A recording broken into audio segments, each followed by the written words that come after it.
Olá, boa noite, bem-vindos. Boa noite. Estamos aqui mais uma noite para nossa live Força e Atualidade de Edith Stein. Você já estava ansioso, Bruno? Que maravilha! Boa noite, chegamos. Vamos chegando, vamos entrando. Hoje nós temos super especial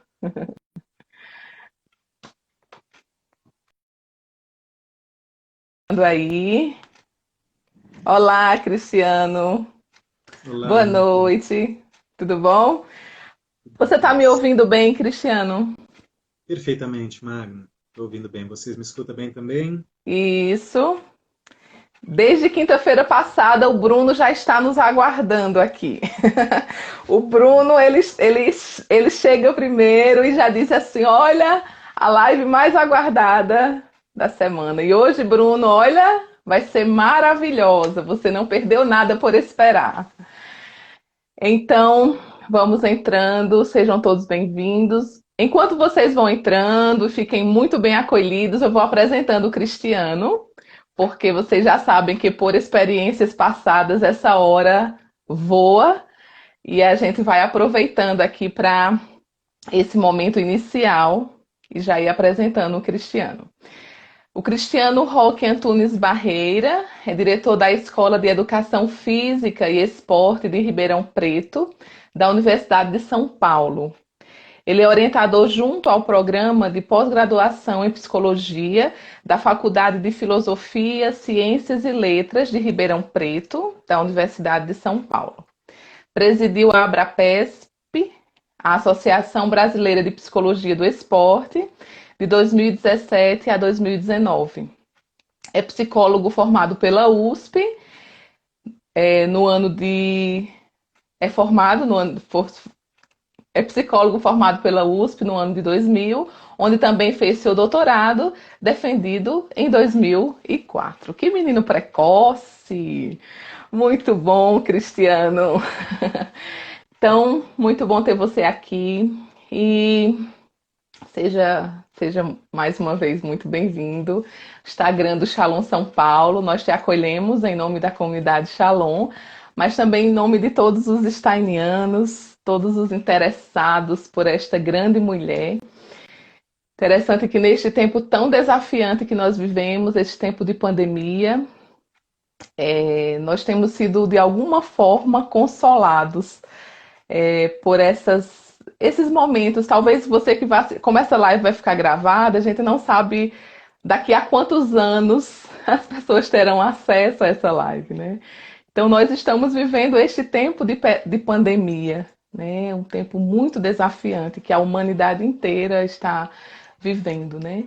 E aqui, de uma forma muito simples, a cada semana nós temos tido um aprendizado que nos ajuda, que tem nos ajudado a ser mais humanos. A semana passada, a Maria Inês aqui falando sobre o luto, foi uma experiência fortíssima, luto e força vital.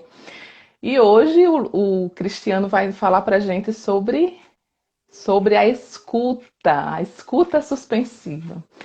Então, Cristiano, eu queria que antes da gente entrar neste tema, é, tão importante também, né, neste tempo, que você se apresentasse. Eu já te apresentei o teu currículo aqui, mas apresenta para nós um pouco da tua vida, da tua história, como foi que você conheceu Edith Stein, né, em que circunstâncias, o que é que Edith Stein é para você, né? Então fala um pouco para a gente dessa tua trajetória steiniana. Magno, antes de mais nada, eu queria dar boa noite a todos, agradecer muito a generosidade da sua parte e da parte da comunidade em abrir as portas para esse encontro aqui com vocês. Para mim é muito importante poder falar sobre esse tema e falar sobre Edith Stein. Mas antes, você fez uma introdução importante que diz respeito aos tempos que nós estamos vivendo, né? Tempos de pandemia, tempos de um perigo inusual para todos nós, um perigo inédito e que exige de todos nós uma postura, antes de mais nada, ética. quando você ressalta que esses encontros têm favorecido esse esforço para a gente ser mais humano, sem dúvida, esse é um esforço para que a gente priorize a vida acima de todas as outras questões que podem estar nos abatendo e que é em nome dela que todo enfrentamento é necessário. É em nome da vida que a economia gira e não é em nome da economia que a vida gira. Essa prioridade precisa ficar clara para que a gente consiga enfrentar as crises ocasionadas pela pandemia, antes de mais nada, com clareza da prioridade ética com a qual a gente está lidando. Isso implica, certamente, a gente lidar com a verdade, com a busca da verdade, e isso está intimamente ligado à vida de Edith Stein, à vida de Edmund Husserl, o mestre dela, e de todos os fenomenólogos que formaram a grande escola da fenomenologia, que mudou a filosofia do século XX e que continua transformando a filosofia. Não só a filosofia, a gente sabe. Muitos desses trabalhos têm ajudado a gente a pensar a própria ciência, o próprio modo de viver, as nossas próprias finalidades éticas. Mas voltando à sua questão, como é que Edith Stein entrou na minha vida, como é que Edith Stein passou a ter essa participação tão importante na minha rotina, no meu cotidiano, no meu trabalho, no meu modo de pensar? Certamente isso aconteceu por encontros, Magna. O primeiro encontro importante que me direcionou a isso foi aquele com a minha própria orientadora, a professora Marina Massimi, que, por sua vez, percebeu na primeira vinda de uma filósofa italiana, que muitos de vocês devem conhecer, chamada Alisbello, Angela Alisbello, em sua primeira vinda ao Brasil, se a minha memória está boa, era o ano de 2001 ou 2000, eu não me lembro muito bem, na Universidade do Sagrado Coração, trazida pela irmã Jacinta, que muitos de vocês também conhecem. A professora Marina Massimi reconheceu no trabalho da Angela Lisbello, no trabalho que ela fazia de recuperar as fontes de Edith Stein e Edmund Husserl, o caminho para que o meu doutoramento se aproximasse de uma metodologia mais adequada para o tema que eu estudava. E foi assim, nessa aproximação com a Angela Lisbello, com os trabalhos dela, que Edith Stein compareceu como uma filósofa incontornável para mim. E junto a ela, naturalmente, Edmund Husserl.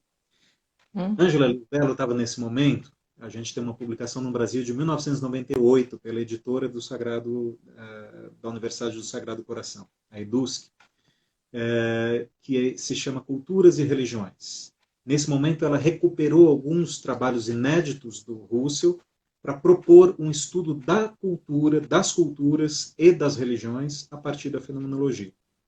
Isso tinha muito a ver com o meu tema de tese, que é um tema também muito inusual, o tema do karatê, essa arte marcial de origem okinawana, um arquipélago menor ao sul do Japão, e que chegou no Brasil há dezenas de anos e que conta no Brasil com cerca de 1 milhão de praticantes. E para estudar o karatê eu precisava recuperar essas fontes, as matrizes culturais e religiosas do karatê. A fenomenologia foi o caminho que eu encontrei para isso. E aí aparece Edith Stein. Porque Edith Stein, no seu trabalho, tinha uma atenção especial para a corporeidade, para aquilo que na fenomenologia se chama ilética fenomenológica, o corpo vivente. Mas, principalmente, ela tinha uma atenção especial para um tema que foi o tema da sua tese de doutorado, o problema da empatia. A partir do problema da empatia, a gente pôde examinar a questão do outro. Como nós nos damos conta do outro? O que é essa relação que a gente estabelece com o outro? Edith Stein estava nesse momento, quando ela fez a tese, muito preocupada com a sua trajetória anterior, uma trajetória na psicologia em que ela reconhecia uma falta de fundamentação bem embasada para o desenvolvimento da psicologia. E essa falta de fundamentação morava, antes de mais nada, naquilo que é a base da psicologia, que é a percepção dos fenômenos psíquicos. Nós percebemos os fenômenos psíquicos a partir da relação com os outros. Se nós fôssemos sozinhos no mundo, nós não nos daríamos conta de que nós vivemos fenômenos psíquicos. Porque eles fariam parte simplesmente da natureza do mundo sem que a gente se desse conta disso. É preciso um espelhamento inicial, essa relação com o outro, em que a gente percebe que ele vive, né, coisas diferentes, assim como nós vivemos coisas diferentes. Nós não estamos todos vivendo e percebendo o mundo da mesma forma, no mesmo estado subjetivo. Ao contrário, como isso varia, a gente se dá conta de que tem algo ali que a gente chama que a tradição passou a chamar de psique, né? Uma maneira diferente de vivenciar as coisas. E essa maneira abre o caminho para aquilo que é a psicologia. Por isso, Edith Stein se deu conta do ponto fundamental para todo o desenvolvimento da psicologia, e é uma pena que durante dezenas de anos a obra dela não tenha sido explorada como ela passou a ser. Mas é também uma graça, a gente pode dizer assim, que a gente tenha podido explorar isso, esteja sendo feito de maneira tão importante no Brasil, a obra da Edith Stein para recuperar as condições de dar uma bela e uma importante base epistemológica para a psicologia. E por que que isso é Isso tão... mesmo. Deixa eu só te interromper. Tem alguns boa noite chegando aqui e dá vontade de responder todos os boa noites. Mas deixa eu só dar um destaque aqui para o boa noite da Suzana, né? A Suzana que falou boa noite, Magni, boa noite, Cris. Por esse termo já se expressa o grau de intimidade, de carinho, né? Boa noite, Suzana. A Suzana e o Zé Mário são grandes presentes, né, para nós, que acolhiam, você falando da Ângela Lisbelo, que tão generosamente nos acolhiam na casa dela, né? Sempre que a professora Ângela vinha para a USP, a casa da Suzana era o nosso ponto de apoio, né?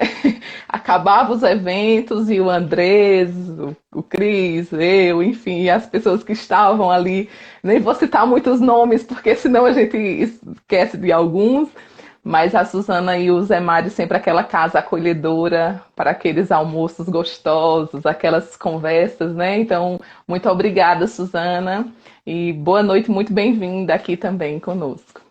Deixa eu dar o meu Pode salve para continuar aqui. o Zé Mário, que são bons amigos, e você conta um episódio, Magna, que reflete um pouco do desdobramento dessa atenção para o fenômeno empático, né? Que é esse relacionamento mais pessoalizado, que normalmente quem dá atenção para esse fenômeno passa a valorizar essa relação. Então, mesmo no ambiente acadêmico, que tem toda uma A formalidade, comunidade steiniana, ela está dizendo aqui. pois é uma comunidade que se une por isso, que é um outro fenômeno muito bem estudado pela Edith Stein, né? O fenômeno Uhum, comunitário, né? isso São mesmo. alguns dos fenômenos fundamentais para aquilo que veio sendo desenvolvido no Brasil. Então, só para dar alguns exemplos para vocês, eu acho que é interessante, até porque a professora Lisbelo participou de alguma maneira da construção de todas essas obras.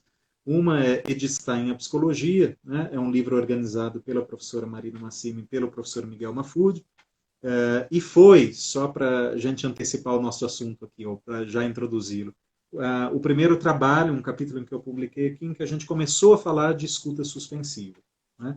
Mais tarde, Uhum. também foi publicado agora, organizado pelo Miguel Mafud e pelo Juvenal Savian Filho, Diálogos com Edith Stein, né, que também é o resultado de um encontro similar àquele, em que diferentes trabalhos sobre esse assunto e o tema da escuta suspensiva também foi desenvolvido ali.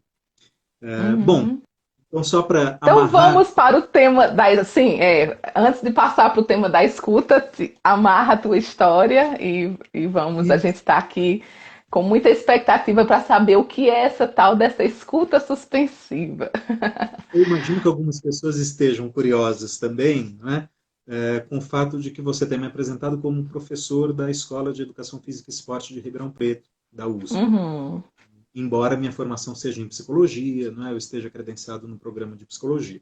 Isso fala um pouco de como a fenomenologia possibilitou com muita potência a aproximação de alguma coisa que eu encontrei na minha trajetória como separado. E a escuta suspensiva tem muito a ver com o desenvolvimento de algo que respondesse a essa separação. Na psicologia, onde eu me formei, eu encontrei muito pouco alguma coisa que era muito cara, que era o tema, que era muito cara para mim, que era o tema do corpo. Eu tinha uma experiência esportiva, uma experiência com práticas de artes marciais, em especial o karatê, que foi meu tema de tese, que era muito Uhum. intensa. Sempre eu passei o curso procurando onde está o corpo aqui. E eu encontrei muito pouco daquilo que pudesse, de fato, responder aquilo que eu vivi.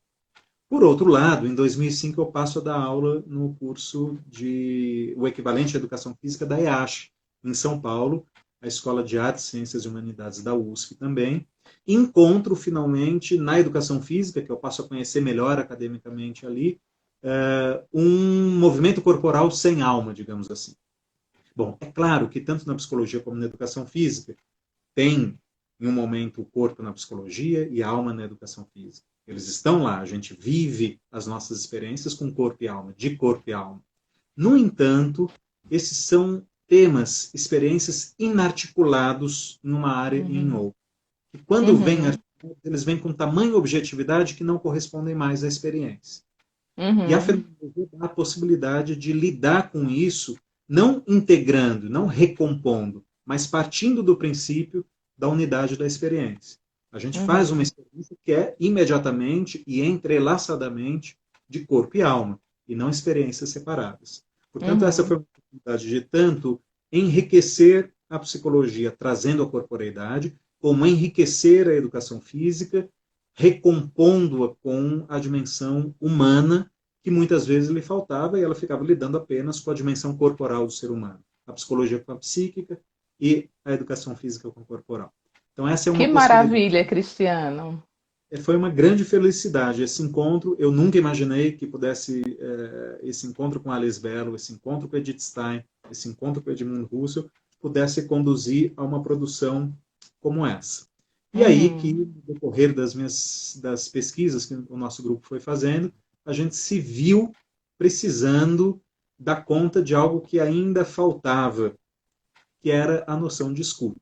E é sobre isso, sobre esse tema que a gente vai tratar um pouco hoje, né, Magna?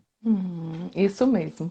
Eu gostei muito dessa tua explicação, porque em nossos encontros, assim, congressos, tudo, eu sabia que você trabalhava essa dimensão do karatê, do corpo, mas eu nunca tinha parado para ouvir essa tua explicação, né?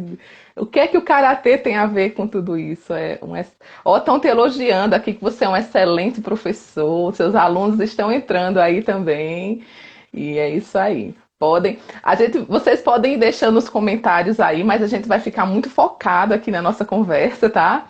Depois a gente pode até abrir para as perguntas. O Bruno perguntou se vai ter sorteio. Não tem sorteio hoje, viu, Bruno? É natural, a gente não combina, mas sempre quem vem falar acaba mostrando livros, porque é verdade. São livros que, infelizmente, são pouco conhecidos ainda, assim. Então, cada vez que a gente indica, as pessoas ficam muito, né, animadas aqui. A semana passada teve sorteio, viu, Cris? Aí o pessoal já tá querendo sorteio de novo. Hoje não tem sorteio, mas pega essas dicas aí que são muito importantes. Então, prossiga, Cristiano. Qual a importância dessa para o psicólogo parece meio óbvio essa questão da escuta, né? Mas qual a importância de resgatar essa dimensão? O que é, afinal de contas, escuta? Será que é fácil escutar? Será que é só calar a boca e deixar o outro falar? Será que escutar é apenas um ato de ouvido, né? O que é essa tal dessa escuta, Cristiano? Bom, Magna, essa é uma pergunta muito boa. A escuta é um fenômeno com múltiplas facetas e, portanto, não é fácil. É um fenômeno complexo e que exige um trabalho muito detalhado e a gente ainda tem muito a avançar para estudar a escuta a partir da fenomenologia. O que é importante aqui? A gente se dá conta de que, embora para a psicologia ela seja muito importante, a própria psicologia fala da escuta de uma maneira um pouco vaga, né? O que significa isso? A gente fala, olha, é preciso ter uma boa escuta, né? É preciso estar atento, mas a própria escuta, como fenômeno, é muito mal examinada e raramente examinada na psicologia. Então, voltar à base da fenomenologia para isso é fundamental. Eu diria que uma das grandes novidades da fenomenologia para as ciências como um todo é o seu trabalho, o seu desenvolvimento rigoroso em relação aos conceitos. Ela fornece conceitos de maneira rigorosa e bem fundamentada.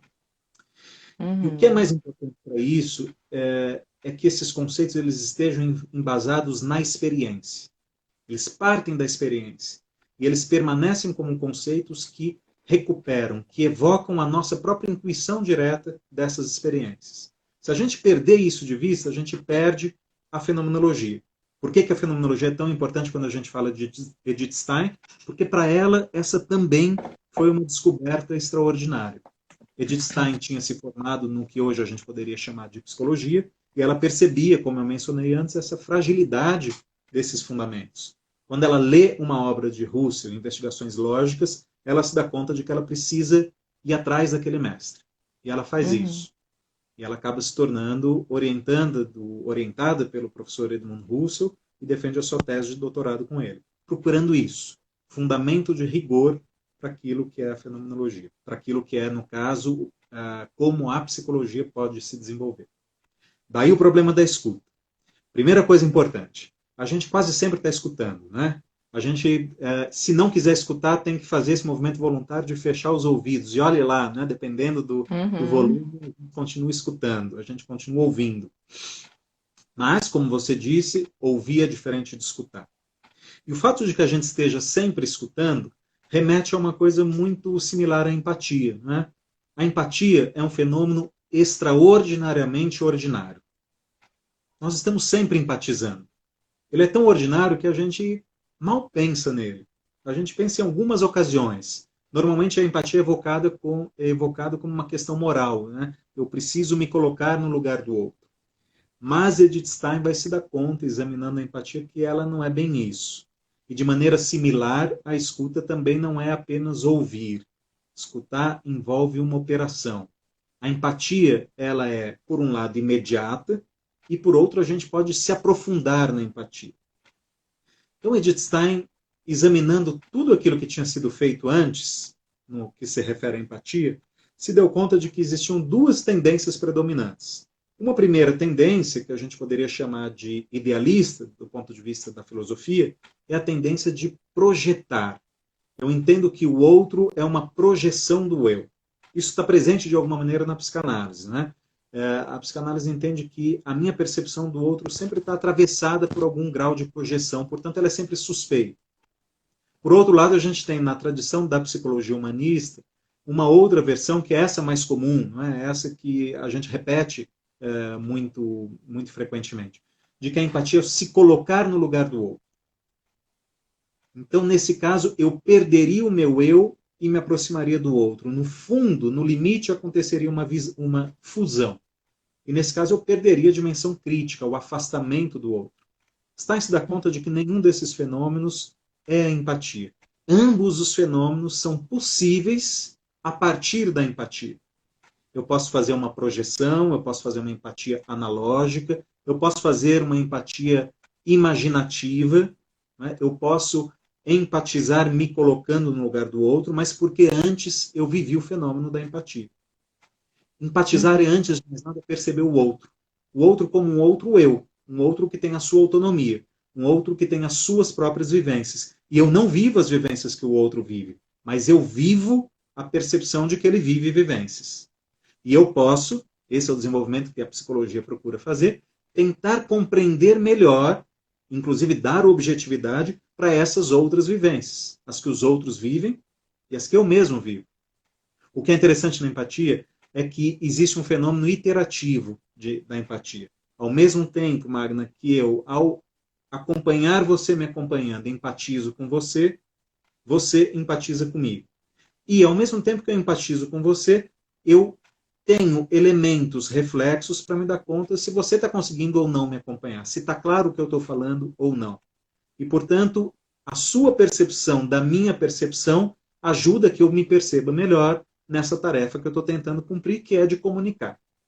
Portanto, a gente está o tempo inteiro, assim como eu dizia antes, nesse fenômeno extraordinariamente ordinário, porque ele acontece o tempo inteiro que a gente se encontra. Vai destacar que a empatia acontece também com os animais. Nós também empatizamos com os animais de maneira diferente, e essa diferença é importantíssima para a gente entender aquilo que é próprio do humano, aquilo que é próprio dos animais, e Edith Stein, muito próxima de uma outra fenomenóloga da sua época, Hedwig Conrad Marcius, pensava também a possibilidade de uma empatia com as plantas. Conrad Marcius era uma botânica e ela tinha um interesse fundamental com isso. Mas esse é um tema à parte em relação ao que a gente vai trabalhar aqui. Portanto, a empatia é essa percepção do outro. Perceber o outro momento, embora você... Só um minutinho, Cristiano. Só um minutinho. Acho que teve uma interrupçãozinha aí. Eu entendi até Conrad Martius, mas esse não é um assunto que nós vamos tratar aqui. Aí você prossegue daí, que eu acho que teve um cortezinho. Volto então. A empatia é o fenômeno de percepção do outro. Percepção do que o outro está vivendo. Embora ela seja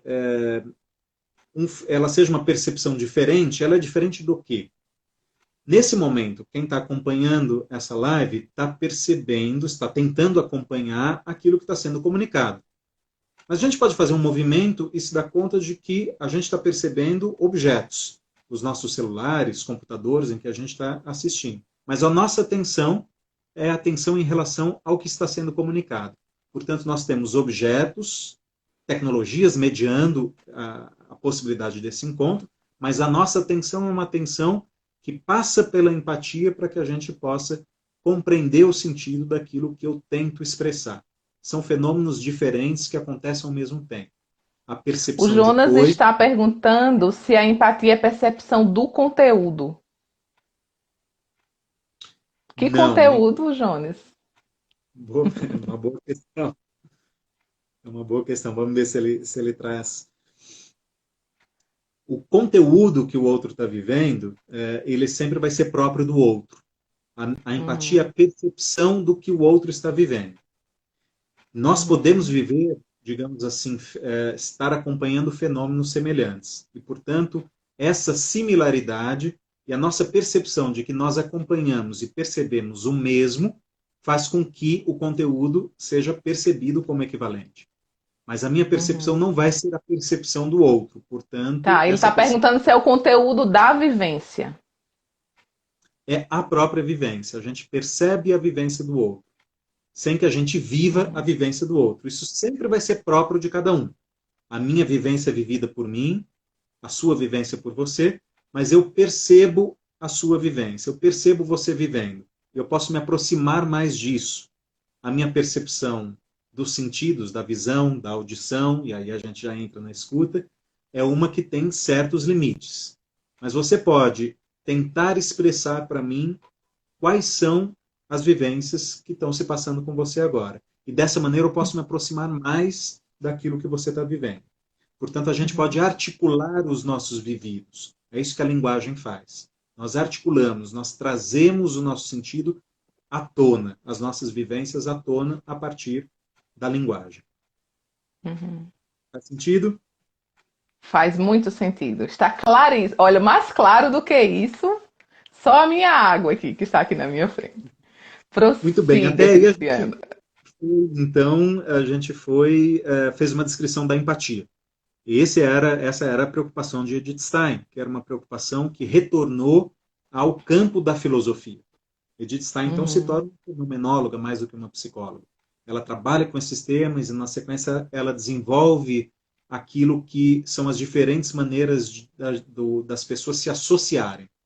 A relação comunitária, a relação social, a relação com o Estado como um todo, e depois ela faz as suas pesquisas mais ligadas à experiência religiosa e à religiosidade, quando ela tem um envolvimento cada vez maior, até ela se tornar monja e continuar pesquisando quase exclusivamente os temas relacionados à religião. Eu digo quase exclusivamente porque ela se torna professora. Então ela escreve em Münster, uma cidade na Alemanha, no início da década de 30, um livro que são as aulas que ela dá, traduzido para o italiano como Estrutura da Pessoa Humana. A gente não tem tradução em português, infelizmente. Inclusive você esteve lá, né, Cristiano? Lá em Münster. Estive lá. Foi uma alegria poder ir no local onde ela ensinou e onde ela escreveu esse trabalho que é tão importante para a gente. Importante, inclusive, porque traz elementos decisivos, com intuições muito importantes para a gente entender a questão da escuta. É verdade. Por que a escuta é tão importante para a psicologia, Magna? De novo, como eu mencionava, a fenomenologia ela aponta para o fato de que a gente deve retornar às experiências. Qual é a experiência fundamental no trabalho do psicólogo? E escute, eu não estou falando apenas do psicólogo clínico, né, que a gente fala, não, o psicólogo clínico escuta. Eu estou falando também do psicólogo do esporte. Eu também estou falando do psicólogo social. Eu também estou falando do psicólogo experimental. Em algum momento, algum grau de escuta, seja para ele pensar os fenômenos, seja para ele comunicar os fenômenos, ele vai precisar colocar atenção naquilo. Mas principalmente o psicólogo que trabalha profissionalmente, a escuta é sempre um mediador fundamental do trabalho dele. Eu diria, sem escuta não tem o trabalho do psicólogo. Claro, a gente precisa aí diferenciar escuta de audição, porque existe uma escuta que pode acontecer sem audição. Pensamos nos surdo-mudos que conseguem se comunicar e têm uma linguagem, e eles se escutam sem ouvir a partir dessa linguagem. Né? Vamos para a audição? O que é ouvir? Vamos. Qual que é a diferença entre ouvir e escutar? Né? A Ana Ouvir Luísa, ela não ouviu direito o nome do livro, e aí ela está perguntando como é o nome mesmo e se só tem italiano. Você responde ou eu respondo? Pode responder. tem outras línguas, em português não tem. Tem em Ainda, né? ainda não tem. Em espanhol tem uma tradução que não é tão cuidadosa como a italiana. Em francês, sim, em francês também tem. Provavelmente tem em inglês também. Não sei de outras línguas. Né? E o original em alemão. Isso. A estrutura da pessoa humana. A estrutura Isso da mesmo. pessoa humana. Que é um livro em que ela aborda a antropologia filosófica, a antropologia fenomenológica. Ela está colocando em questão o que é o ser humano. Esse é o Uhum. grande tema desse livro. O Danilo. Sobre o problema da empatia, Danilo, ele falou no início. A pergunta foi sobre o último livro citado, é a estrutura da pessoa humana. Exatamente. Bom, Prossiga. ouvir a gente pode considerar que é um fenômeno fisiológico, né? Ouvir da audição, um fenômeno estritamente perceptivo, mas escutar envolve algo mais. A gente pode considerar que ouvir é de ordem passiva, mas escutar é tanto passivo como ativo. Escutar sempre envolve uma operação. A gente sempre está numa operação subjetiva na escuta. A gente sempre está trabalhando para escutar bem, para compreender. Ou a gente também pode estar trabalhando tanto na nossa escuta, na nossa subjetividade, que a gente não escuta o outro. Portanto, a escuta ela encontra vários obstáculos no nosso cotidiano e também no trabalho como psicólogo. A gente pode pensar nas dificuldades que a gente tem para se escutar nas nossas relações mais próximas, nas nossas relações mais distantes, e aí a gente pode pensar na dificuldade hoje que o Brasil está vivendo de se escutar. Né? O brasileiro como um todo tem vivido uma grande surdez quando a gente pensa Uhum. nas polarizações políticas, que são exemplos bons para a gente pensar em como a gente não se escuta. A gente não se Uhum. escuta quando a gente já define o que o outro é, o que o outro pensa, o que o outro vai dizer, o significado do que o outro vai dizer. Quando a gente já sabe o que o outro, qual que é a posição do outro. Quando a gente já rotula prontamente o outro, a gente não escuta o outro de verdade. Ao contrário, A a gente faz um Carmen está trabalho de... perguntando: escutamos também com o corpo? E eu pergunto: escutar é, antes de tudo, uma decisão? A gente decide escutar? Duas perguntas aí já para interrompendo a sua, E a duas sua perguntas escuta. excelentes.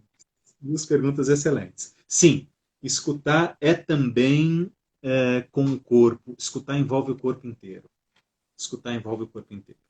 Escutar pode, inclusive, não envolver a audição, mas envolve o corpo. A gente pode pensar em Beethoven, que ficou surdo e que continuou compondo. E para ele compor, ele deitava sobre o piano e tocava e ouvia, escutava o piano a partir da vibração em todo o seu corpo, que funcionava como uma caixa de ressonância para ele. E ele compôs dessa maneira. Mas escutar Uhum. nesse momento envolve os meus gestos. Escutar nesse momento envolve determinados limites que são diferentes daqueles que aconteceriam se a gente estivesse numa sala, frente a frente, corpo a corpo, em que aspectos da afetividade, da intercorporeidade ou interafetividade, coisas que são difíceis da gente aprender, mas que numa descrição fenomenológica fina a gente conseguiria descrever, que se fazem presentes, que a gente não se dá conta, mas que nos afetam e que favorecem a escuta. Isso fala um pouco dos limites da escuta quando a gente tem uma distância corporal. Os limites da escuta quando a gente tem uma distância em relação àquilo que é a nossa voz. Portanto, quando a gente troca mensagem de texto, acontece uma operação similar à escuta. A gente pode, inclusive, se escutar trocando mensagens de texto no WhatsApp ou Telegram. O fato é uma escuta que vem sem voz, portanto, sem a afetividade, que deve ser preenchida pela minha imaginação, por uma empatia analógica. Eu leio e eu suponho que o sentimento, não é? Que a tendência da pessoa era de ser irônica, ou de me provocar, ou de ser franca, e muitas vezes isso cria enormes maus entendidos. Não é? Uhum. Portanto, a escuta envolve sim o corpo inteiro, e quando a gente perde a dimensão da corporeidade, a gente não escuta tão bem quanto quando a gente está envolvido corporalmente. Ao mesmo tempo, Uhum. não esquecer que muitas vezes a proximidade corporal, a depender da emoção que nos toma, é aquilo que nos impede de escutar. Pensem, por exemplo, quando a gente briga com alguém. A gente é tão tomado pela hostilidade que a gente não escuta mais nada. Não é? Enquanto se a gente tivesse mais distância, talvez a gente conseguisse continuar a escutar. Portanto, a escuta é um fenômeno corporal, é um fenômeno psíquico e é um fenômeno espiritual. A gente tem a dimensão daquilo que é físico, que é gesticulado, mas que é sempre acompanhado de um afeto, e aqui a gente entra na dimensão psíquica, e que a gente presume que seja bem compreendido, dimensão do espírito, o sentido daquilo que está sendo dito. Edith Stein Uhum. fala, na estrutura da pessoa humana, do material fônico. E nesse exemplo que ela dá, ela se refere aos animais. Ela se refere ao som que um pombo emite. Né? E ela fala, a gente consegue entrar em contato imediato com os animais a partir dos sons que eles emitem. E esse contato nos vincula afetivamente a ele. Nós temos um mundo comum com os animais a partir desses sons. Nós percebemos um pouco do modo de ser dos animais. Isso nos dá, portanto, de imediato, em todo esse rol de afetividade, que pode ser a raiva, a dor, a fome, que a gente percebe nesse contato com os animais, e entre nós mesmos, a atualidade, o aqui e agora psíquico daquilo que a gente está escutando. Portanto, quando alguém Cristiano, fala... que maravilha, que experiência maravilhosa eu tive agora. Desculpa te interromper. Eu estava te achando, achei que você estava falando muito baixo. E agora que eu notei que eu estava com um fone só. Quando eu coloquei o segundo fone, a tua voz entrou aqui. Pronto, agora eu te escuto muito melhor, Cristiano. Pode prosseguir. Eu te Isso, escuto isso com meus dois ouvidos agora. Isso fala de diferenças importantíssimas, né, entre escutar e ler. Né? É diferente a gente ler as mensagens e a gente escutar. Né? Quando a gente escuta, a gente tem o tom da energia da pessoa. A gente tem a vitalidade da pessoa naquela escuta. Mas tem uma característica essencial que tanto Edith Stein, mas especialmente o Russell fala num texto, em aulas que ele ministrou em 1907, que foram traduzidas como Coisa e Espaço em francês e o Livro sobre Espaço em italiano. A gente também não tem tradução em português. Quando ele fala da audição, ele vai se dar conta de uma coisa muito importante. Diferente da visão e diferente do toque, a audição não tem localização no espaço. Ouvir não tem localização no espaço. É necessária essa correlação, essa síntese entre ouvir e ver, ouvir e tocar, para a gente se dar conta de onde sai o som. Sai de mim, sai daquilo em que eu toco, sai do instrumento que alguém está tocando, da caixa de som, do telefone celular. Mas o som por si mesmo, ele não tem localização. E olha que interessante. A hipótese que pode ser levantada daí é que com isso o som, a audição e a escuta nos permitem transcender o aqui e agora. Talvez a escuta seja a raiz dos sentidos, a raiz elétrica, a raiz da corporeidade para o pensamento metafísico, para o pensamento além da física, justamente por essa característica não localizada da audição. Quando a gente junta isso com a linguagem, com aquilo que Russell vai chamar de noética, e Edith Stein segue essas categorias, elética da corporeidade, noética do sentido, isso não é um dualismo, isso é uma continuidade do fenômeno. O fenômeno que começa com o sentido corporal, escutar o som da minha voz, mas ele continua e ganha muito mais importância no sentido daquilo que está sendo dito, do que na tonalidade da minha voz. A tonalidade da minha voz é secundária em relação ao sentido. O sentido é a noética. Portanto, a escuta se projeta para aquilo que está fora do aqui e agora. E a gente pode, ao escutar um ao outro, falar de conceitos abstratos, análises como essa, mas nos remeter ao passado, ou nos remeter ao futuro, aos nossos projetos. O que nós esperamos da vida? O que nós queremos da vida? Como nós queremos agir agora e por que e para que, no sentido de enfrentar a pandemia? Por que é necessário?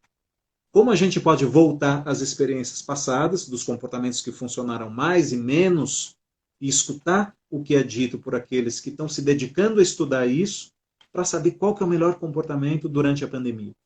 Como a gente pode escutar o nosso próprio passado para conhecer melhor como a nossa história nos afetou e nos fez sermos quem nós somos. Essa escuta tem muito a ver, agora a gente volta para a psicologia, mas não só. Mesmo antes da gente falar de psicologia, as relações de amizade, as relações interpessoais, são relações que elas se consolidam na nossa história. Os nossos amigos são aqueles que conhecem a nossa história pessoal, que convivem, que conviveram com a nossa história e que, portanto, conseguem apreciar a nossa personalidade, apreciar a nossa trajetória, os nossos projetos a partir daquilo que é o nosso passado. As nossas conversas sempre tratam disso. Em um campo profissional, ou em vários campos profissionais, não é, Magna, que são esses das relações de ajuda, que podem ser aquele que faz um sacerdote no campo religioso, aquele que faz um psicólogo, aquele que faz um médico, um advogado, um assistente social. Em tantos campos profissionais, a escuta ela é decisiva para o estabelecimento de uma relação de ajuda. E aí a gente entra na questão própria do tema que a gente veio abordar hoje, que não é apenas a escuta. Até o momento o que a gente fez foi uma espécie de fenomenologia da escuta.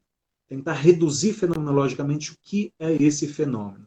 Esse fenômeno que nos envolve. Escutar envolve sempre, nessa relação interpessoal, a fala. Por que a gente está dando a ênfase na escuta e não na fala? Porque a escuta é esse movimento intencional de compreender o sentido. A fala também faz esse movimento, mas ela faz esse movimento para que seja escutado, inclusive para que a gente mesmo possa se escutar. A escuta, portanto, dispara, a abertura para escutar o outro é o que dispara uma fala, que pode ser, no campo da ajuda de um ao outro, significativa. Ou não. A gente também pode estar fechado para o outro, fechado para si mesmo, e sequer conseguir falar. E daí a gente também precisa de ajuda, de uma presença que seja acolhedora o suficiente para que o outro consiga expor coisas de si mesmo que muitas vezes são difíceis, às vezes até por serem vergonhosas para si mesmo, de explorar e de trazer à tona. A Patrícia está falando aqui que isso que você está falando se aplica também à educação, no processo ensino-aprendizagem, a escuta é fundamental.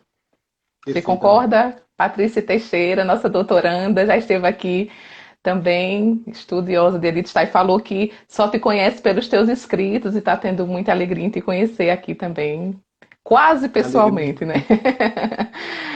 Mas a partir dessa empatia analógica, Paty, você gostou dessa expressão? A empatia analógica. Pois prossiga. Quando a gente fala do contexto educacional, não é? Quando a gente fala do contexto de psicoterapia, quando a gente fala do contexto de um plantão psicológico, contexto de uma clínica médica, de um contexto de um atendimento de um advogado, a gente está falando de diferentes contextos, diferentes enquadres que envolvem diferentes intenções de quem escuta. No contexto educativo, a gente escuta e a gente fala com a intenção de levar ao aprendizado. E a gente espera que esse aprendizado ele seja educativo.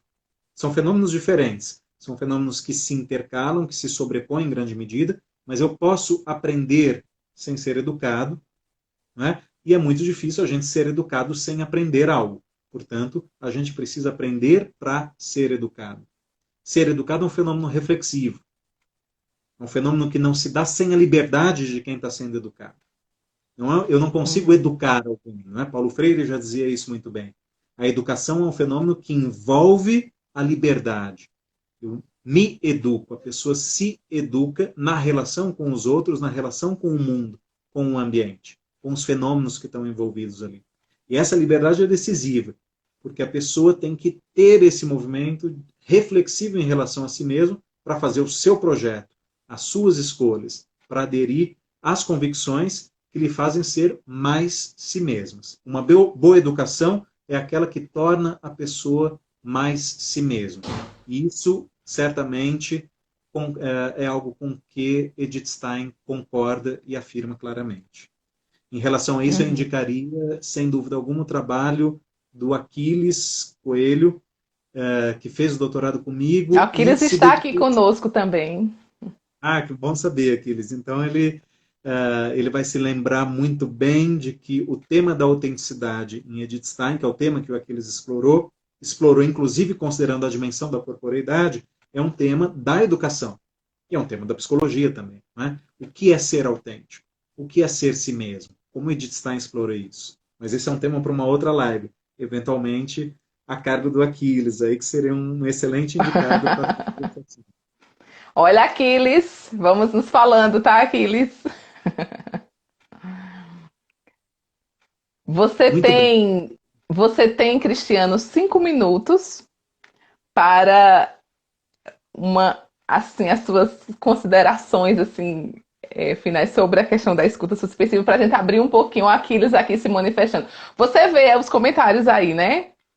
Você tá vendo os Eu vi, comentários? não tem problema. Acabei O de ver Aquiles aqui. acabou de mandar um coraçãozinho aí, uns olhinhos com os coraçõezinhos aqui pra gente. Então ele gostou da ideia, então isso já é um bom sinal.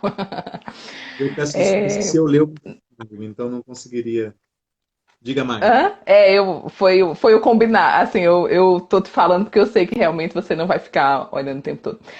É, o Cristiano, então, você tem. Eu te disse que era 5, agora só são 3 minutos para você dar uma fechada para a gente abrir um pouco para as pessoas poderem perguntar. Já está acabando, Bruno. Eu não disse para você, essa 1 hora passa muito rápido. E vamos tentar manter.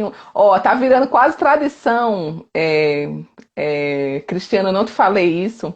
A gente tá fazendo 2 lives, assim, não acaba, aí começa outra e fica. A gente tá fazendo quase 2 horas, mas vamos tentar, né? Vamos tentar fazer nessa aqui para ver se dá certo. Mas então me fala em 3 minutos, faz um fechamento aí em 3 minutos e a gente abre para algumas perguntas para a gente finalizar De esta fato, Magno, noite, esta a live gente de tanta precisaria aprendizado. agora de uma segunda Hã? live, né? A gente Oi? precisaria agora de uma segunda live, porque a primeira, até esse momento, a gente fez uma análise fenomenológica da escuta. Mas o que é escuta suspensiva? É esse Cristiano, não dá movimento. ideia, Cristiano, não dá ideia, porque aí daqui a pouco começa o pessoal aqui, ai sim, vamos, bora, não sei o que lá. Então, tenta fazer em 3 minutos, vai por mim, mas se não der, a gente. O Russell dizia, e que a gente traz para essa ideia de suspensivo. Suspensivo aqui tem um caráter dinâmico. É suspender determinados obstáculos. Os obstáculos psicológicos que nos impedem de escutar, de compreender o outro. Russell falava que isso era equivalente a colocar entre parênteses, né, fazer a epoqué. Mas a epoqué é uma operação filosófica que o filósofo faz sozinho no seu gabinete. A gente está fazendo uma operação que é um com o outro, nessa dinâmica de interlocução um com o outro. Portanto, exige uma série de operações que precisam ser muito bem descritas para a gente entender como que a gente suspende. Isso, Sabendo que a gente nunca chega como uma tábula rasa, né? A gente nunca chega inteiramente vazio para escutar o outro. Mas a gente tem a possibilidade de suspender a convicção que a gente tem no valor de um determinado sentido, de uma determinada teoria que explica, de um determinado rótulo político, né? Para que a gente possa entrar num diálogo com o outro. Sem isso não há diálogo. Sem essa deliberação voluntária, não é possível compreender o outro, porque eu já venho com uma ideia preconcebida a respeito do outro. O meu passado, a minha história me dá ideias a respeito do mundo. Se eu quiser entrar num diálogo em que eu não venha com a xícara cheia, não é? Eu preciso ter condição de deliberadamente me abrir.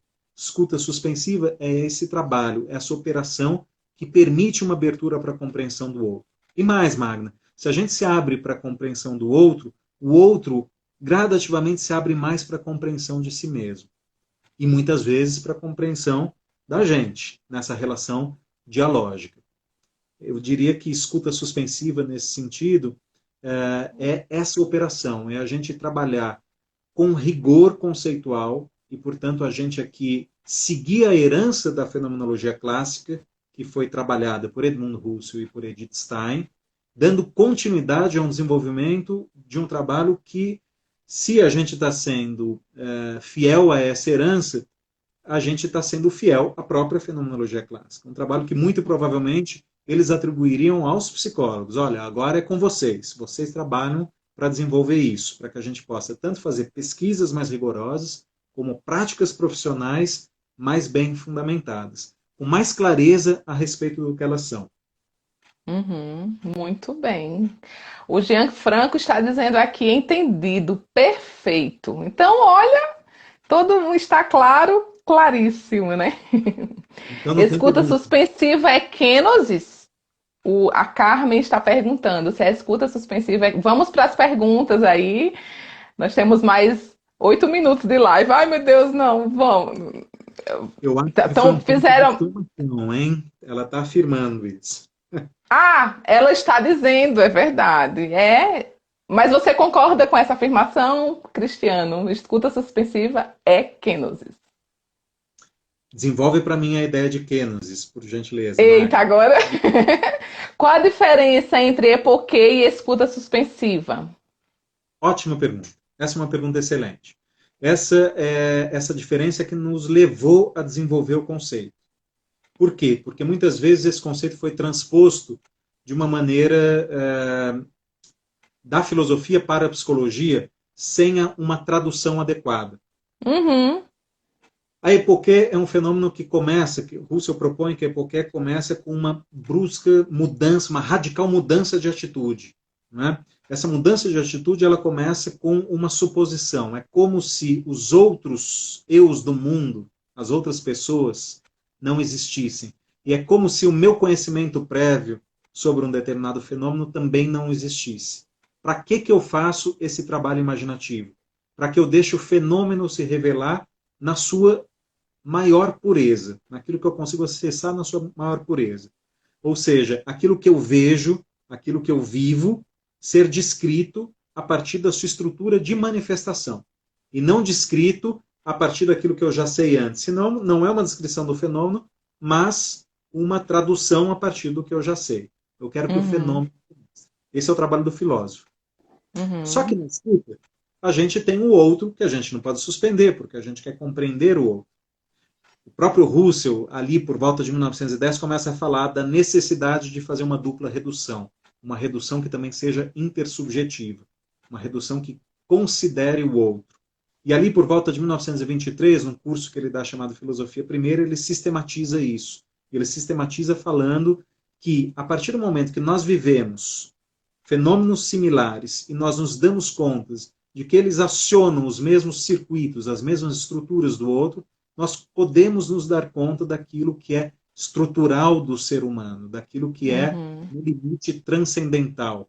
E aí o Russell vai falar de redução transcendental. Ele já vinha falando há bastante tempo. Ela passa pela redução intersubjetiva, por considerar como o outro vive e encontrar a estrutura de similaridade entre esses fenômenos. Pois bem, Uhum. na escuta suspensiva, a gente está, então, importando, mas traduzindo a partir dessa nova situação fenomenal, que é a relação de interlocução, a relação interpessoal. Na relação interpessoal, eu não posso suspender a existência daquele com quem eu estou falando. Se eu fizesse isso, eu estaria surdo para ele. Eu preciso considerar exatamente isso. Mais ainda, eu preciso priorizar o que está sendo dito por ele, não aquilo que eu sei. Porque se eu priorizar o que eu sei, eu não vou escutá-lo e a ponto de compreendê-lo. E mais do que Uhum. isso, eu preciso conduzir quem está dizendo a dizer o mais possível a partir da sua própria experiência.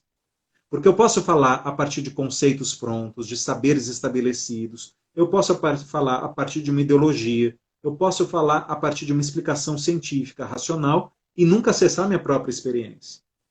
A escuta suspensiva quer que quem fale, fale mais rente possível da sua própria experiência. Fale de si, a partir daquilo que ele viveu.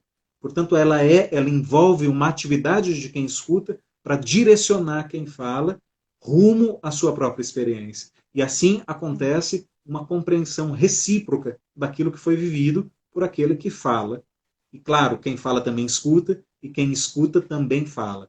Há uma interlocução. Só existem lugares diferentes, principalmente quando a gente fala de uma relação profissional de ajuda, de quem ali está para escutar e quem está ali para falar a respeito das questões e buscando um determinado tipo de ajuda. A kenosis foi explicada aqui por várias pessoas, que é o esvaziamento de si, né? O Jean Franco, a Sônia, a irmã Adaí falou, kenosis é um esvaziar-se inteiramente, assim como Jesus fez na cruz, né? No ápice, né? No limite, é esse esvaziamento total de si, como Jesus. Irmã Adaí, beijinho, irmã Adaí, te amo. É muito Ai, bom que fazer, fofa, Pedro.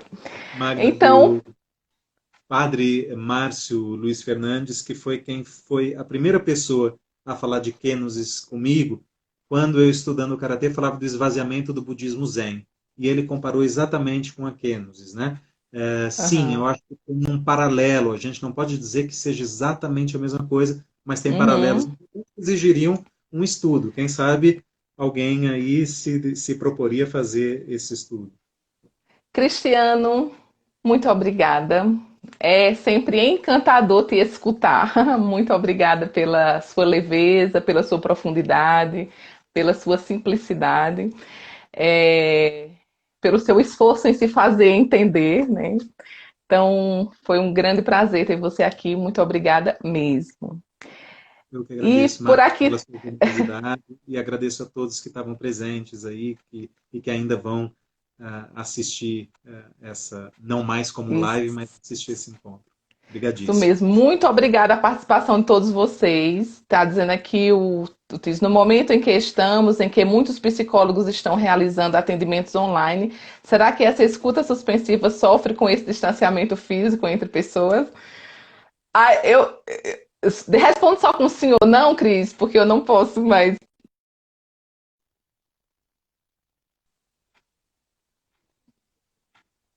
Ixi, travou? Você Travou um ouviu? pouco, eu escutei parte da sua pergunta. Se vocês me escutam, eu acho que sim, tem prejuízos, mas sim, ela é necessária, né? Uhum. Eu acho que provavelmente ela vai desenvolver novas habilidades de atenção, né? Como eu ponho a minha atenção nesse atendimento.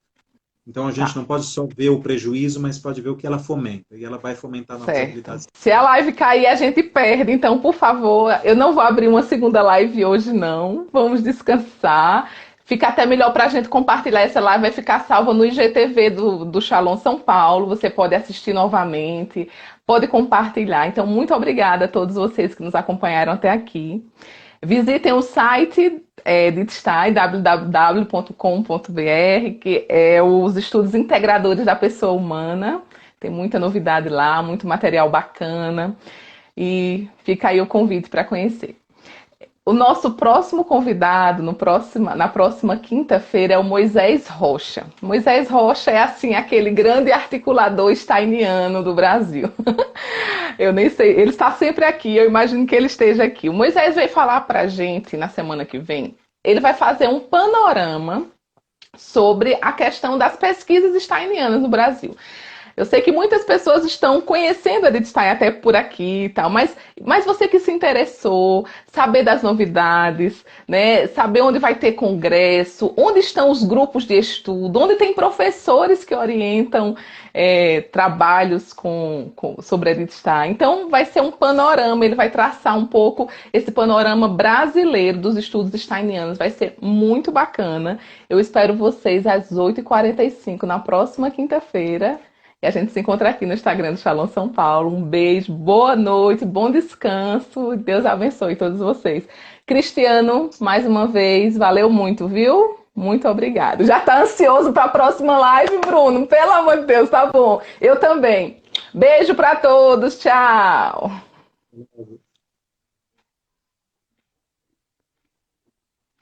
Peraí. Aí, tenho que encerrar.